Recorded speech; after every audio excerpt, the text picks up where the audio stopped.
In today's video, I'm going to teach you how to build a habit tracker in Notion. This simple tool is perfect for keeping your daily goals in check and establishing consistent routines. So let's dive right in and get started. First things first, you'll need to log in to your Notion account. Now, if you haven't created an account yet, it's a quick and straightforward process on their website, and once you're in, you're ready to go. So, open up Notion, and let's get creating. Next, you want to create a new page within your Notion workspace. This will be the space where your habit tracker lives. To do this, simply hit the Add a Page button, typically found on the left sidebar.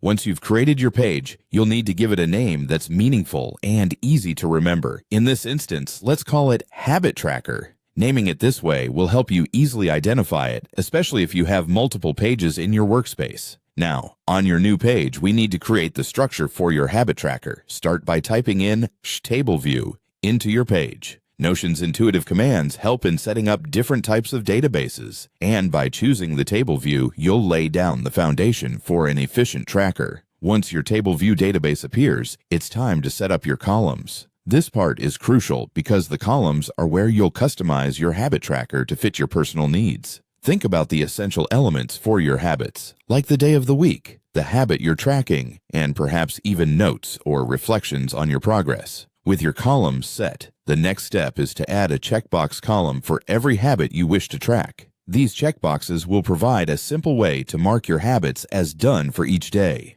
For instance, if you are tracking water intake, daily exercise, or reading, create a checkbox for each of these habits. Each ticked box is a win, a visual reminder of your achievements. Finally, let's add a splash of color to make your tracker visually appealing and more organized. To do this, go to Settings, then choose Conditional Color. This feature allows you to change the colors of your table based on specific conditions, which can really make important habits stand out or simply add a bit of fun and personality to your layout. With these steps, you've now created a fully functional habit tracker in Notion. You can adjust it to suit your style, adding more columns for additional habits or modifying existing ones as your needs change. Habit tracking is a powerful way to maintain your goals consistently, and now you have a personalized tool to help you along the journey. Enjoy using your habit tracker, and happy habit building!